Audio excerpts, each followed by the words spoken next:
Are you interested in angels, demons, spirits, ghosts, and monsters?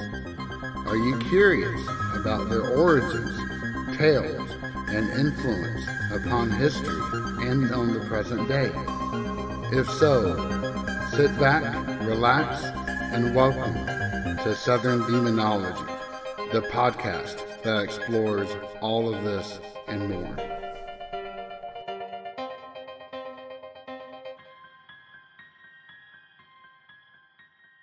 Hello, all. Welcome back to Southern Demonology. And as always, I'm your host, JJ. Today, I have a rather special treat for you, one that I have been looking forward to for quite a while. I have unfortunately plumbed all of my local ghost story resources. I have told all the ones that I've known. I've hit rock bottom for what my mom knows. And because it's the Halloween special, I really wanted to feature some great ghost stories. But the last thing I wanted to do was to go to Reddit and regurgitate cheap content because I'm not about the cheap. I'm so sorry. So I started thinking, I'm like, you know what? I think I've got a really good friend who knows some stuff. And so I do, and she does. And so I have invited her here today, and she has graciously accepted, which tickles my heart to death. You may remember her from the Aramaic Incantation Bowls episode, which was split into two parts. I think it was episode 38 and 39, if my memory serves. And she bombarded us with some of the best academic information around incantation bowls, which are such a fascinating topic. If you have not heard those, I highly recommend you go check those out. Christy is an amazing academic, an even more amazing person. And she has some stuff that I think is going to terrify and make your Halloween oh so much more spookier. Christy, how are you doing today? Fabulous. That was an amazing intro. I really hope that I can live up to it. You're much You too have lived kind. up to it every single day I have ever talked to you. She is one of my best friends online, love her to death. And yeah, so you don't have to worry about that. I know how you are. So, You made my whole month. oh, dear You're the Lord. best. If I make someone's month, then there's something wrong because it's just me. Oh, But this guy. anyway, I have been thinking about actually starting a new series called Academics Talk Ghosties. If that actually happens, then this will be the inaugural episode with the lovely Christy here with us. But I know that you have told me that you have some amazing stories to share, and I, for one, would love to hear them. I know everyone else would too. So, would you like to go ahead and launch into your first one? Absolutely. Yeah, it would be my pleasure. So I've got three. Let's do this in a tripartite manner, I guess. Oh, what's the word I'm looking for? Triptych. There we go. Let's do a triptych. One of these I can't prove at all, and you can believe it or not, and that's your business. The other one I can prove because there are newspaper clippings. And I'll go ahead and Ooh, send them to JJ. So if you'd like to put them in the show notes or whatever, you're more than welcome to. And then the third bit, well, there is documentation, but you can't prove me wrong, which is what I care about. So there technically you right is go. the best right. I love it. So I guess like the first panel of our triptych here, I have a relative, someone very close to me that has been practicing tarot and all of that, witchy goodness since before I was born, and I'm 35. So 23? What? yeah, 23. Yeah, yeah. I'm joking. I'm joking. Go ahead. Yeah, my 21st birthday for a decade and a half. Anyway, so I know loads of folks like don't buy into it, and that's fine, no worries. Like I'm not here to judge, like, and I am an agnostic with most things, so but she has no reason to make these things up, and no reason to lie to me about it. Oh, JJ, I got lots of stories about her that I haven't told you either. But one of my favorite ones. So she babysat me and my brother when we were about a year old in the mountains in New Mexico. Mm-hmm. So this is late 80s, like 88, 89. And she was doing her tarot thing and yada yada. And the town's very small, and so people knew about it. And this friend of hers asked my relative to come over and help her out. And so my relative says, "Well, what's going on?"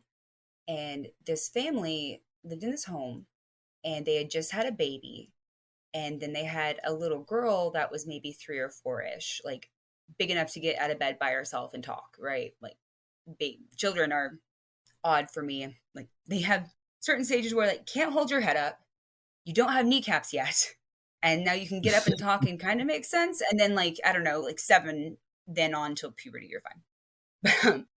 So my relative goes over there, and the mother's talking about how she'll leave the baby in the stroller because the baby will sleep in the stroller and stuff, and like it'll like she'll be able to do dishes or do whatever. And if she leaves the room and turns to come back, then the stroller will be like in the doorway. And she's like, "Excuse me?" And it happens a lot, or she'll leave the stroller in, the living room and then go over to the kitchen and she can still see the stroller or whatever. And she'll start doing the dishes and turn around and the strollers move again. And it's freaking Mm. her out.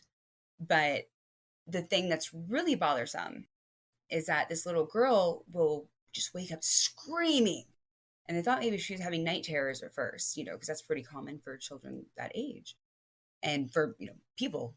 But she would wake up and she would say that someone's like in her face and like watching her sleep, and she wouldn't go to sleep. And it was just awful, awful, awful, kept going on. And so my relative went over there, and this woman was like, I think something, and I'm sure like cabinets would be open or closed or like random things like that, but never anything malicious, right? Like, it was never anything that was like bothersome in that sense from like Mm-hmm. the film Poltergeist or anything like that.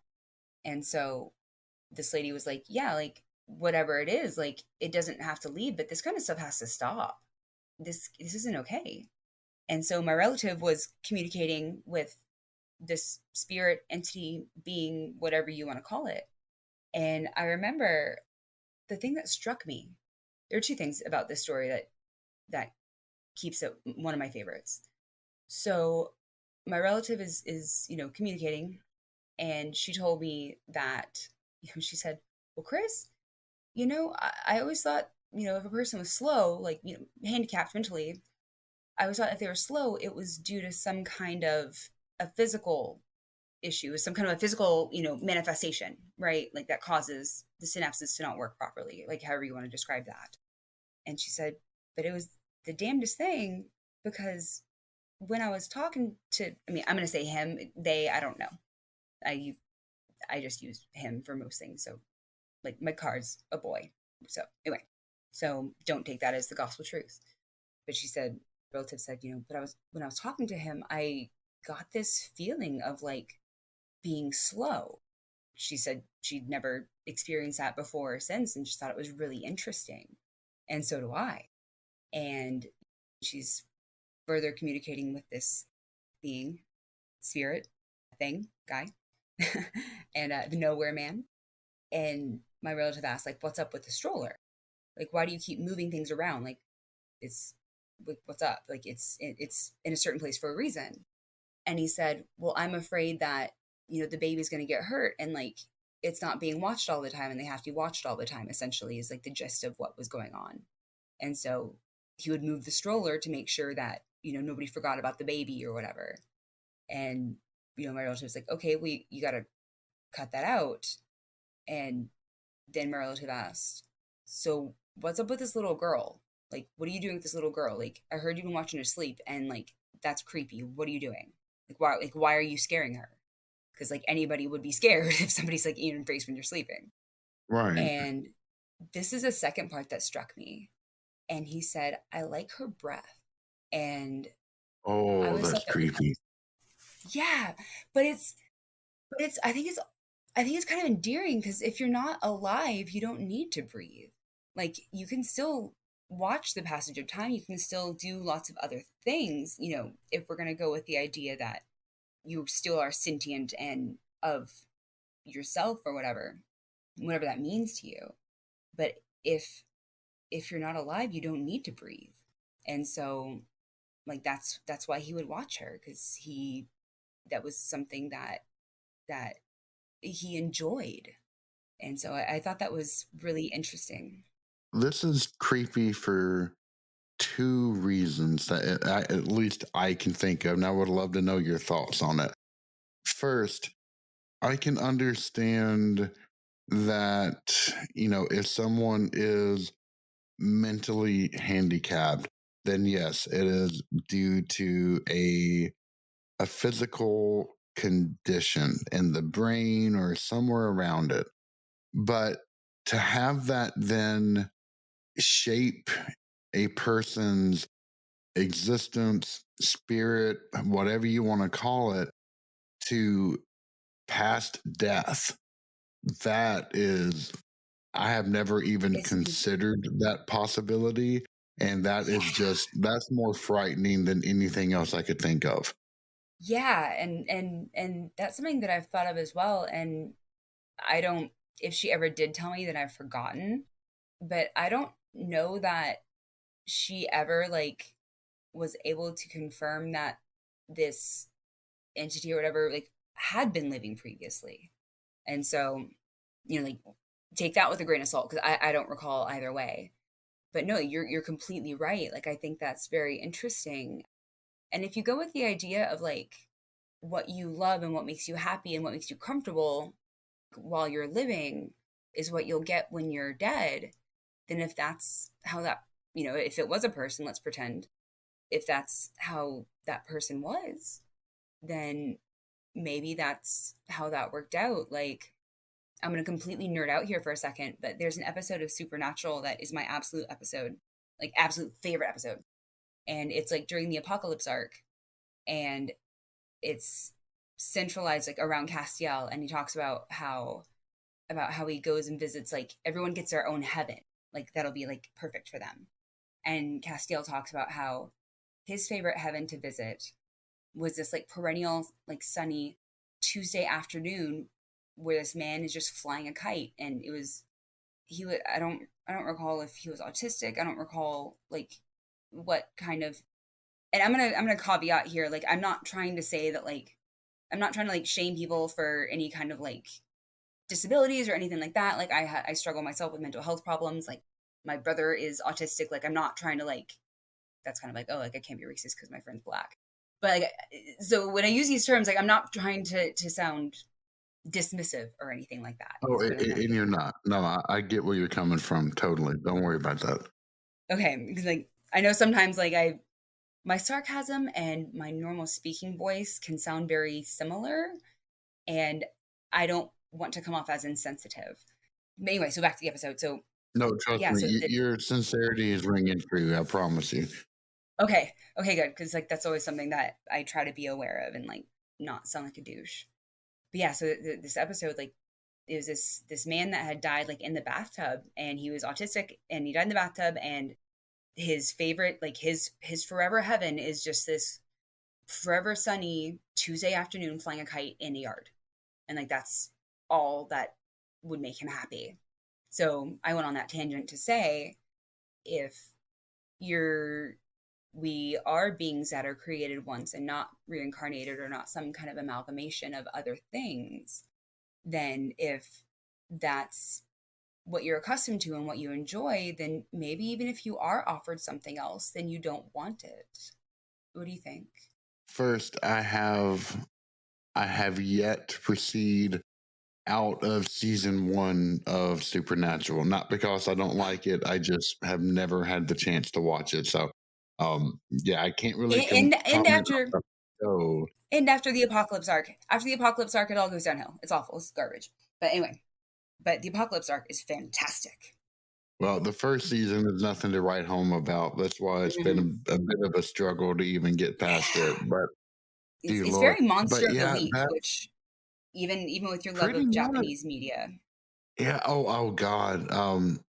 if you have not, I think I'm actually going to talk about this on my Bites episode, but if you get the chance, if you happen to have a Shutter account or you can find it elsewhere, but it is a Japanese movie from the 60s called 100 Monsters. It is fantastic. Like Are there it's actually mainly 100 wrapped around monsters? there's not really quite that many maybe, but they do show Well, then, quite okay, a no, no, few. no. That it's a lie right out the gate. Do not want it. But it features the best one, which is Kamikasa, the umbrella monster. And oh god, it's just such a good movie. I was really happy to watch that. That has nothing to do with us. That sounds awesome and terrifying, but also funny, and so, like that sort of It is. like horror of the mundane, like taken to like its logical conclusion. I think, right? Like, Yeah, it's kind of like a regular samurai type of show where the rich are perpetrating evil and there's a lone samurai who comes along to try to help. But then there are these ghosts which are being upset because what is it? The rich lord wants to tear down their shrine. And it so it's just keeps Alex going from Jones who wrote there. a fan fiction about himself as a samurai, is what you're saying. Pretty much, yeah. Oh my god, that But guy's it was freaking a insane. good Sorry. movie. And that sounds awesome. Like, no joke. The other thing that is creepy is I get your point that you brought up about if you're dead and you still have a living consciousness, then perhaps, that's one thing that you like. But two other possibilities are, one, if this thing was not ever alive, then that by necessity makes it demonic, at least within my limited worldview, I guess you could say. And that has a whole nother set of ramifications.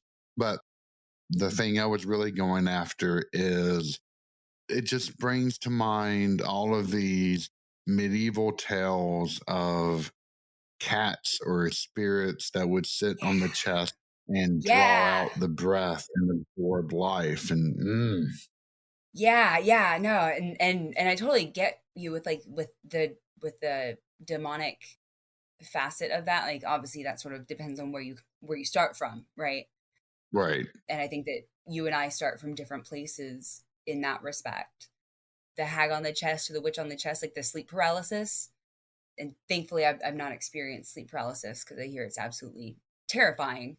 But yeah, like that feeling of like that pressure on your chest, like just in and of itself. But you're right, like you're having this happen to you, and the only explanation is demons. And so, you had some weird half asleep vision, and like, right, like there's a witch on your chest or a cat, and like they're breathing out this quite literal, like necessary life force, right? Like you can go without eating or drinking for so long, but like you really kind of need to breathe, like. exactly. Have you ever seen the movie The Nightmare? I don't think so. You're good. No, but it sounds scary. Is it a nightmare? So Will we it give me watched nightmares? it. It very well could. It's probably the creepiest documentary that I have ever seen. We watched Mm. it as part of our regular Wednesday movie nights for our Discord server, but it's all about sleep paralysis and the tales that these people relate are just creepy. But in a lot of these people, they have suffered from some leave it open to like maybe it's an alien, some leave it to, Hmm. it's probably demonic. And the people that have suffered from these sleep paralysis episodes for the majority of their lives, they are just wrong. Like there is something Yeah. so wrong with how they behave and act. And that was the creepiest part to me of the entire thing. But no, it's a phenomenal movie. I'm gonna look that one up. Like, yeah, I mean, like my armchair psychologist is like going absolutely insane right now. But I mean, so I've had lucid dreams. There was a string where I was having like lucid nightmares. I went into shock after one of them. Like I woke up and was talking to my buddy who worked in EMS at the time. He's like, "All right, so you're in mild shock. Get up and have a cigarette, take a bath. You'll be fine." And I was like, "Dude, Sean, I had a dream." And he's like, "Yeah, it's all right." But yeah, I mean, like there was one nightmare that I couldn't wake myself up from, and that's like a whole other story. I mean, if we want to talk creepy dreams and stuff, then we can do that. I do want I to knew talk what it about was. one It was thing with absolutely you. horrifying. Yeah. I have been delving deeper and deeper into TikTok. Don't hate me for that. Nah. Maybe it's because I'm subscribed to every paranormal creator that I can get my hands on, and they in turn have begun to subscribe to me. But there is this subset of videos that are all talking about lucid dreaming, and they always pose one of two questions. When you're lucid dreaming, go up to the person or people in your dream and either ask them, this is a dream, right? Or, can you tell me the date and time? And people will do anything and everything for their moment in the limelight. So I take all of this with heaping mountains of salt. But the reactions are pretty similar to each other. It's either the people they're talking to, if they're laughing, they will just go deadpan still and look at them. And usually their eyes return black and they would say, "We Oh. don't speak of such things here." Or they turn and Oh. they morph into something awful. And I can't lucid dream to save my life. I have never had a lucid dream in my life. So, in the fact to hear that you just brought that up, it was just that's the first thing that sprung to mind of, oh my God, if you ever lucid dream, ask us because I am dying to know. That's yeah, like it was weird because like a lot of my lucid dreams were tactile. The one that I mentioned that gave me the mild case of shock. Mhm. Long story short, I was shot in the chest multiple times, and I remember like I was breathing, but I remember feeling like the blood like filling up my lungs, and I remember thinking, "Am I dying? Like, is if this is dying, it doesn't really hurt like they said it would." And like I started getting tunnel visions. Everyone's like, "Oh, you can't die in a dream or whatever." No, no, no, I died. Like I died, and then I woke up. Like I died. I am so glad that you said that. Not that you died. That's the awful. Oh my God, that was an awful way of saying that. No, I mean, I can guarantee you that someone somewhere has said it unironically, so it's all right. I have died multiple times in my sleep, in dreams, and I whenever there's supposed to be pain, that's the one thing that's always absent. Like I never feel the pain. Like one time I was like in this dystopian sci-fi kind of like video game experience, and someone pointed a type of plasma rifle at me and shot me, and I like my entire skin just disintegrated off of my bones. And Jesus. but I didn't feel it. That's the thing. I Hmm. like my brain was screaming at me, "Oh my God, such excruciating pain!" But yeah, Right. the reality was there was just nothing there. Yeah. I'm trying to remember. I don't recall. I mean, God, like this is friggin' like 10 or 12 years ago at this point. The super scary one, it's a long story. The super scary one, because like there were lots of them that, something would be happening, it'd be a nightmare. And I'd be like, hang on, this is some bullshit. And like then I'd be able to like turn it around or like wake myself up. And Right. I don't recall ever being able to do cool stuff like flying, but like whatever the bad thing was, I could, it would stop because I'm like, this is stupid. This is a dream. Like you have to do what I tell you to do. But like I never said it out loud. It was just kind of like me talking in my head, as I assume other people do, thinking to myself. But like the one super scary one, like I legitimately like woke myself up screaming. Is how I woke up. Ooh. It oh god. I mean, if you want to do a little clip, then I can tell you. I felt lots of things. There was no pain involved. I was grabbing at things like I felt everything that I touched. But the part that was that was terrifying was that I was like, oh no, scary thing is happening. I'm like, cool, time to wake up. And time to wake up, time to wake up. I couldn't speak in my dream at all. Like, even if I wanted to, like, I couldn't move my mouth. And, and I was like, this doesn't happen to normal people. This isn't happening. Like, and so like that was absolutely terrifying part is like, I knew it was a dream and I knew I was going to wake up and I couldn't make it happen. And like, that was No, that's absolutely frightening. terrifying. Like, one of my like big things like for my whole life. So all your armchair shrinks out there can have a go at me. My whole life, I've had nightmares about spiders because screw spiders. They're terrifying. They're great. I can't handle it. I can't do it. I will Like send Indiana you Jones. pictures of all my pet tarantulas. Do you really have petulant? Do you No, really have dear pet? Lord, no. I have I do. dogs. That is I the was gonna limit of my puke. pet ownership. Oh man. So like spiders, and then the general theme of being taken somewhere I don't want to go and no one will help me. That Hmm. specific that specific theme of like someone making me do something or like physically taking me somewhere and I can't get help. And so whatever that says about me as a person, but that was like part of that super scary dream. And yeah, it was absolutely terrifying. Like absolutely terrifying. And that had to have Dear been, Lord. yeah, like, so I mean, okay, so I've talked around it. It was it there's a little there's a little alien man, but like I remember what he was wearing. He was wearing a suit. I could tell you exactly what it looked like. I could tell you what my apartment looked like. It was everything. Yeah, like it was absolutely terrifying. That, And yeah, and so like in my head, I started like screaming at this little alien man like in my head. I'm like, dude, you, like go yourself. I'm not going anywhere because like I was like hovering in this dream, and so I was like in my bedroom, and so I kept like trying to like grab things to pull myself down. So I was trying to like, grab my bookcase because I was like, oh cool, I'm floating, and like my whole body felt like pin, like like the tingling pins and needles, but like not when it hurts and not when it's super ticklish, but when it just kind of like feels kind of cool, that feeling, but like on my whole body, and I was like floating in the air, and I was like, oh, this is rad. Like, am I gonna get like a flying dream finally?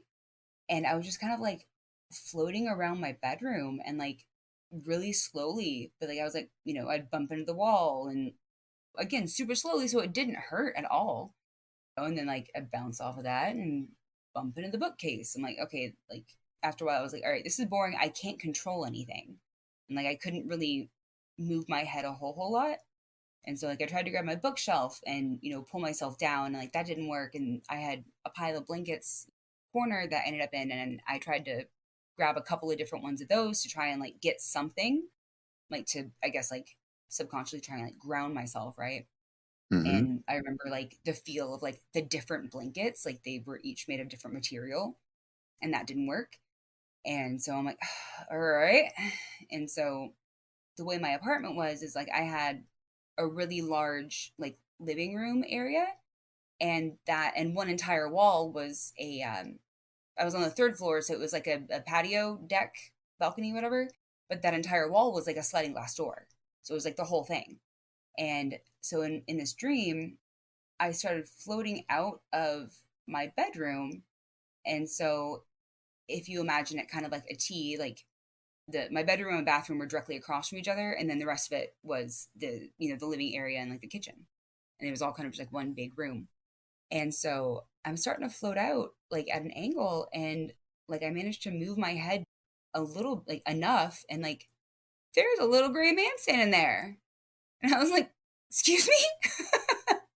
I was like, sorry? And he was standing there like staring out my patio door. I mean, it was closed. And I was on the third floor, so I never locked it.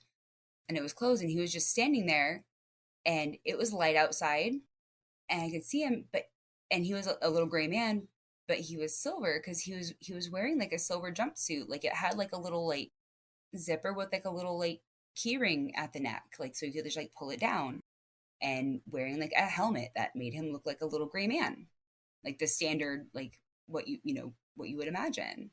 Yep, standard gray. Yeah, but he was wearing he was wearing a suit of some kind. Like that's not, I have no idea what he looked like actually.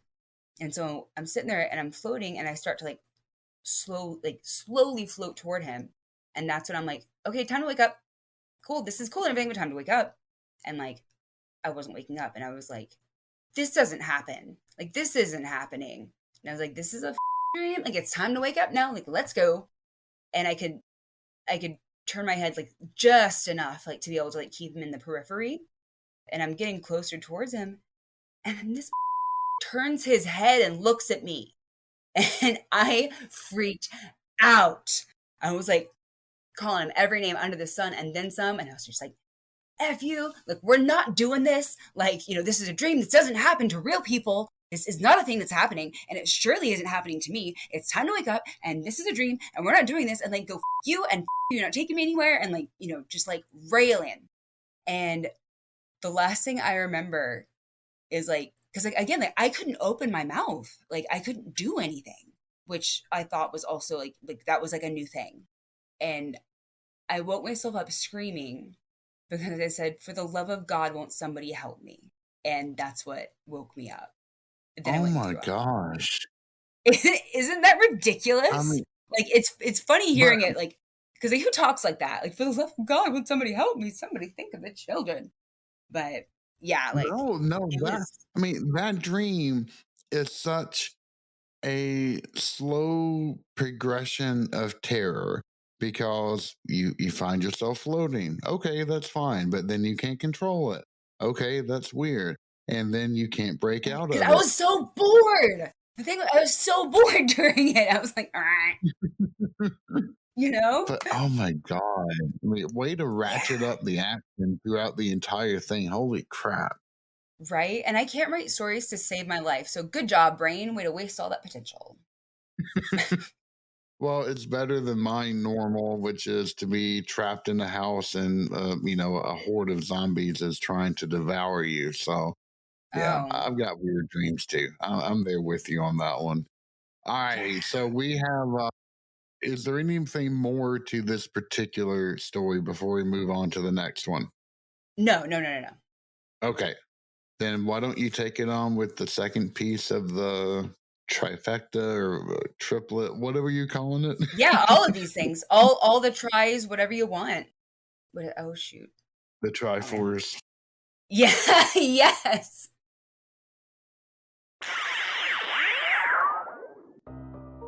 Thank you for listening to Southern Demonology. Find us online at southerndemonology.com, where you can find all of our social and podcasting links. Also, if you have a moment, please feel free to rate this podcast and leave any encouraging feedbacks that you may have. As always, I am JJ, and it has been a pleasure getting to talk to you today.